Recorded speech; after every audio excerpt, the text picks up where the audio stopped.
Good job. Alrighty. Kelly, what's going on? I don't know.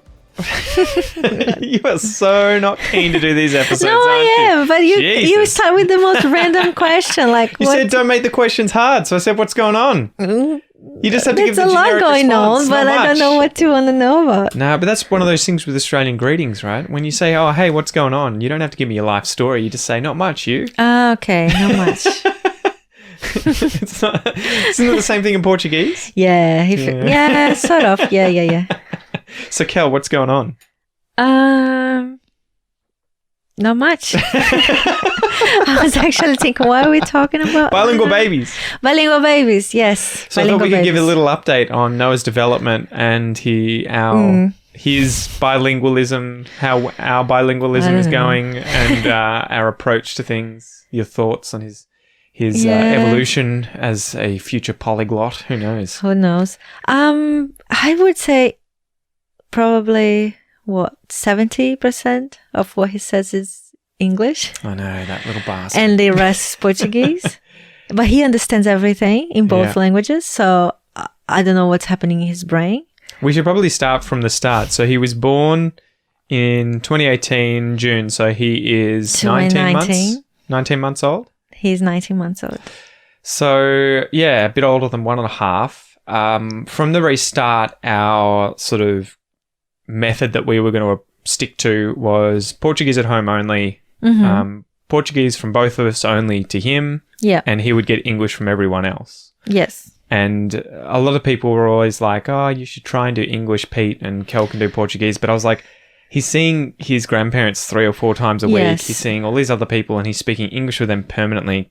So, there's no real bonus. It's just taking away his time with Portuguese. And I want to improve my Portuguese. So it was a sort of selfish thing on my behalf as well. There was even a moment when I thought, maybe he'll get... I was afraid he wouldn't be exposed to English as much as, Portuguese, because we were speaking to him in Portuguese all the time.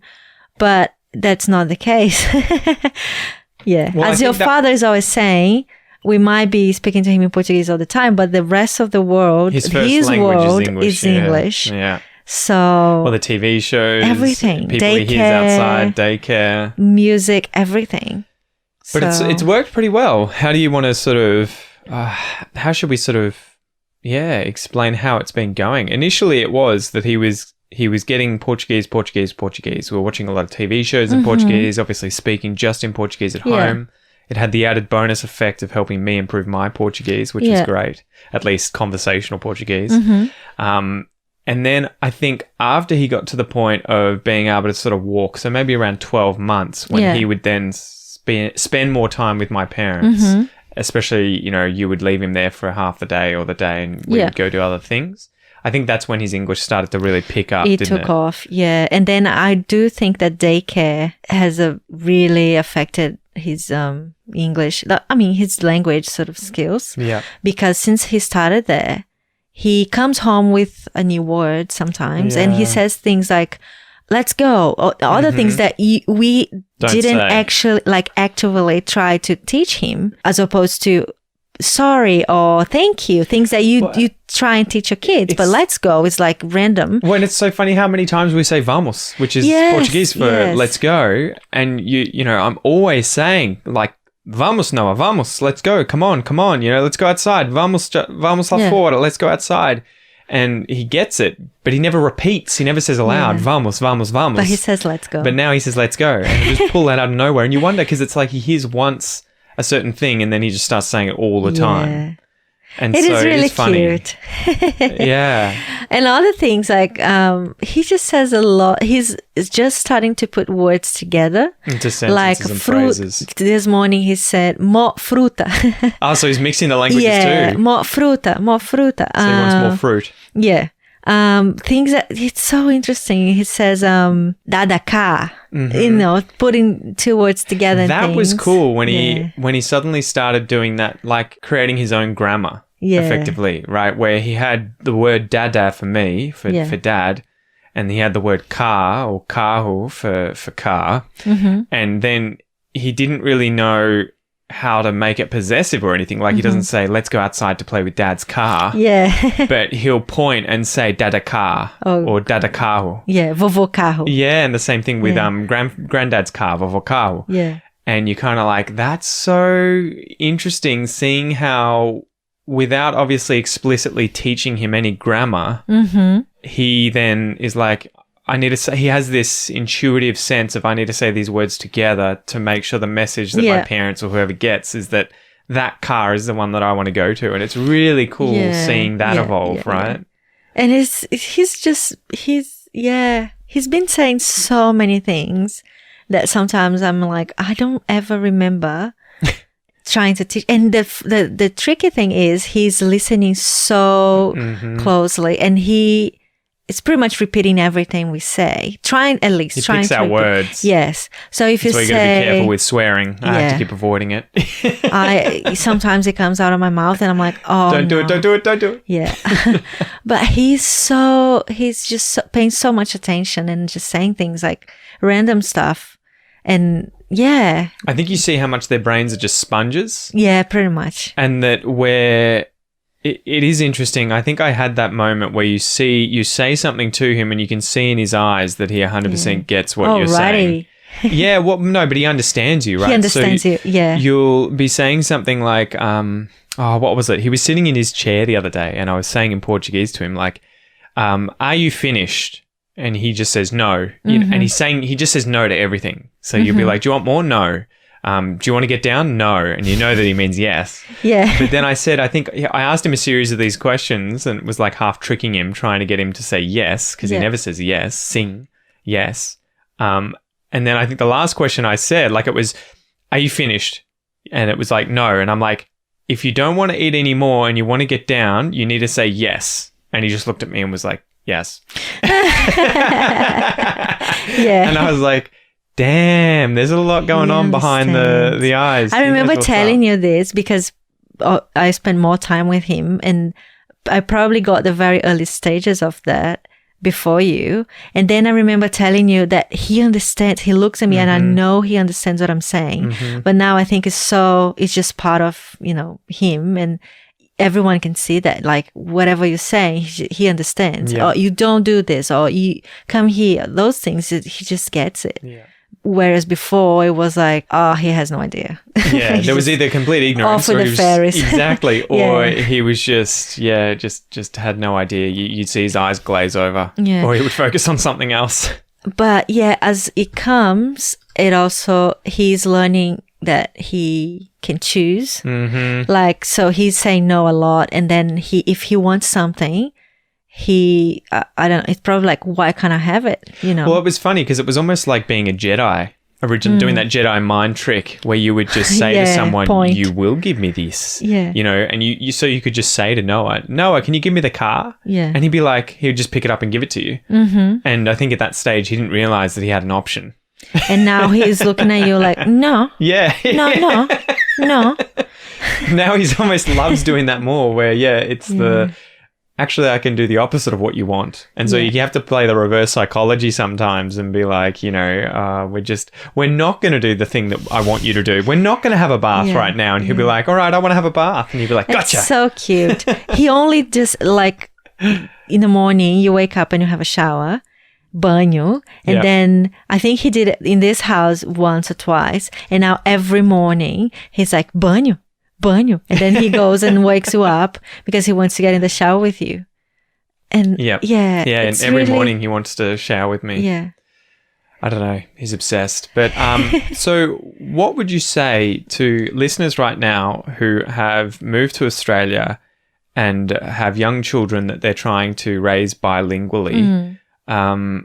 What would you suggest they do? Or even what should they not be worried about? Because there seem to be a lot of people out there who give advice saying, you must do this, or this horrible thing will happen where they only have one language, or blah, blah, blah. What has it actually been like in your experience? I'm not specialist, but I can, if you try and worry too much about, if he speaks in English, oh my God, like he's not learning my language, whatever it is, like Portuguese, for example.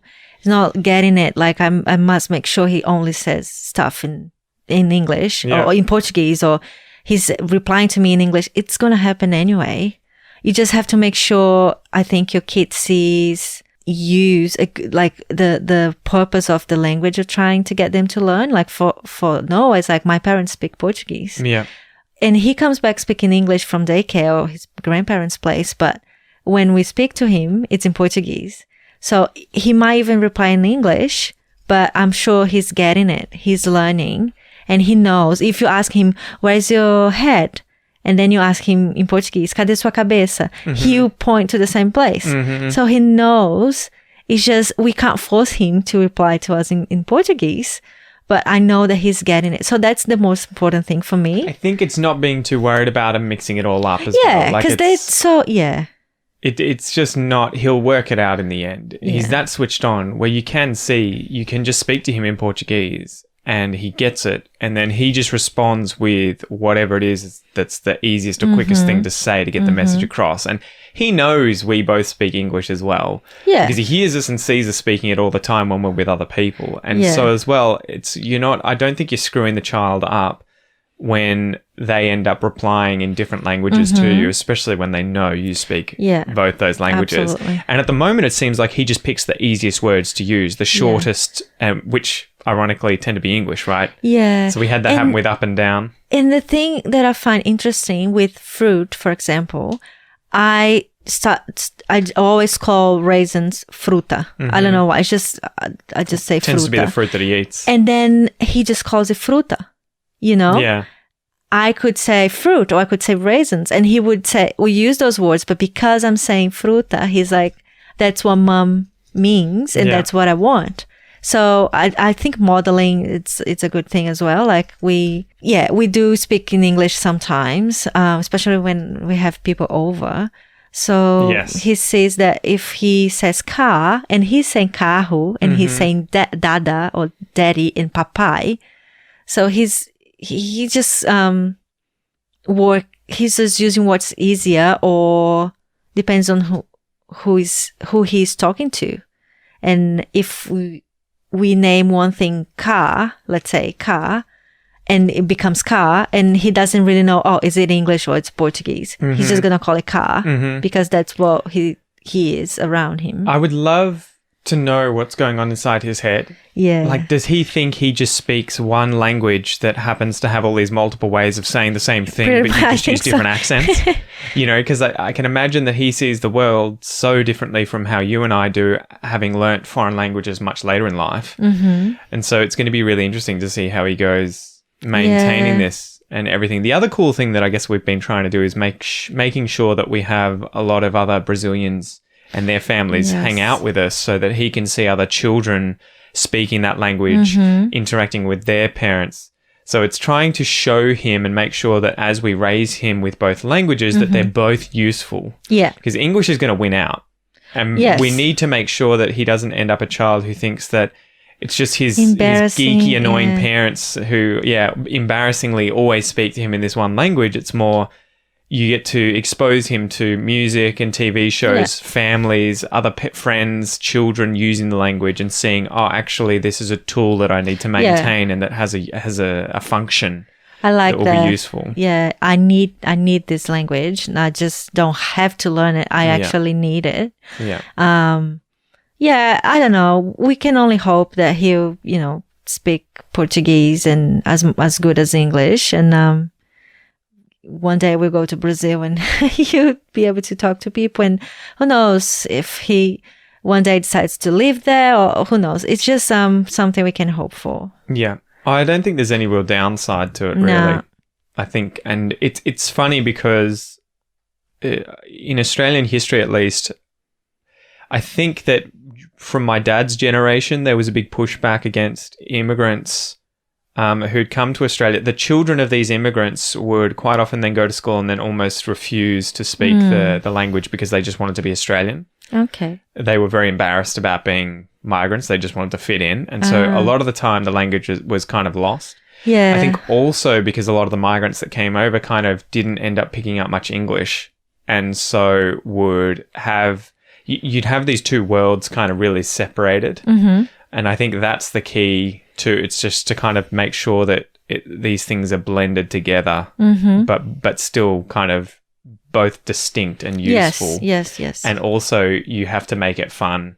You can't just have it as this, like, you must speak at home with your parents about these things. It's more like, look, we're going to go out and you're going to get to hang out with your mates who are from a Brazilian family, but today we're just going to speak in Portuguese, you know, that sort of thing, where it's like you get a reward for doing it. It's not just you will do this or I'll punish you. Speak Portuguese or I'll send you to your room. Or I'll send you to Brazil. No, that's it. That's a good explanation for this. Where we're at with it. Yeah. And I think, what's the plan now? What are we planning on doing going forward from here? Do we have any specific plans with what we need to do, or it's just more of the same? More of the same as far as I know. And now that we'll have a second child, just making sure we keep speaking in Portuguese with her as well. And you should tell them your nifty trick when you have books in English and what you do in Portuguese. What, like that I don't read them? Well, you don't read the English, but you just make up your own story. I make up my own stories, just saying, let's say there's a book with a bear and a duck. And I'm like describing the bear or describing the duck. And I just pretty much describe whatever I'm seeing because one, I don't want to read for him in English. And usually I'll get stuck, or I don't know. It's just, I don't have time for this. Well, the funny thing is, and I have this too, I'm like, oh my God, we don't have any Portuguese books. We need more Portuguese books. And I was thinking, I guess, from my point of view, where it's going to help me a lot more because Portuguese isn't my native language. It'd be easier if I can just read what's on the page. But in reality, especially if you guys are foreigners who speak another language, just get an English book and then just... You don't have to even translate it, but just make up your own story with your language, you know, because you forget the child can't read. He just sees these lines on the page. He doesn't know what it is. He doesn't know what language it is. Yeah. We don't actually, the books he likes are just pretty much pictures and the pictures of cars. And what am I going to, read for him? It's just like, oh, the car, the truck is driving, whatever. So I just make up my own stuff and he loves it. When you do almost like a Where's Wally kind of thing, right? Where's the cat? Can you see the cat? And he'll be like, S, this one. And you'll be like, where's the wheel? This one. Can you see the woman? Where's the woman? This one. Over here. And you're really like, cute. yeah. So I guess the point there is that you can get materials that may be in English or in other languages and you can still make it work. Just have to use your imagination, right? And then you're doing two things at the same time. You might even say, oh, in English, it's a duck. And then you say, oh, pato. So he kind of gets both. I don't know if it's a thing, like I just made it up, but that's how I read books for him. Yeah. You just do it one. It's so funny. You just underestimate, I think, how switched on they are. Because quite often I just switch between two languages and he gets it. He follows 100%. I'll be reading the book in English and then I will start describing things in Portuguese. So you will do the whole...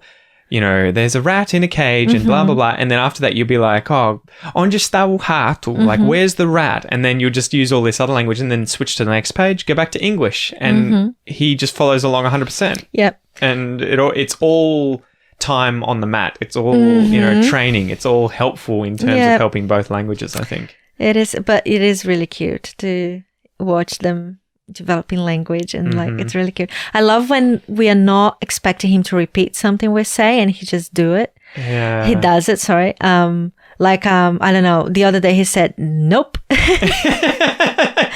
And things like that. It's just like, what? When I was getting ready to take him for a drive and I'm like, alrighty guys. And you just hear this, alrighty. You're like, what the hell, Noah? Where did you pull that out of? It's so cute. Because he doesn't get the context. And Anyway, so I guess that's it. That's the update for bilingual babies, Kel. Anything else to add? No. That's where things are. Yes. I guess the crazy thing to add, Joanna's in your belly right now, and she's going to be the topic of the next podcast. Yes. She, from what I remember reading about babies and bilingualism, she's already picking up on the sounds, intonation, everything like that of your voice. Yeah, that's true. So she can recognize your voice versus my voice. She can even start picking up, I believe, on the linguistic things, the rhythm, the cadence of the language. I mean, she can't obviously be like, this is what they're saying. Amazing. But her ears are already potentially getting tuned in. Nice. I knew she could recognize my voice and your voice. Yeah. But that's That's great. Well, Interesting. the other interesting thing when I was reading this book on bilingualism is that within the first 9 months, I think babies can hear all of the distinct sounds of every single language. Wow. So, you know how like in Portuguese, you've got all these different sounds like ang, ang, ong, like vowels that we don't have in English. When you speak any language to Noah when he was under 9 months, he can differentiate between all those sounds and pick them up, the nuances. But then after 9 months, any of the sounds that he hasn't been hearing or exposed to, the ability for him to then hear the differences starts to go away. Okay. And so that's why it's so important That's to great. expose them to as much as you can from the very beginning. That's great. Interesting. Anyway, thanks guys, and we'll chat to you soon. Bye. See ya.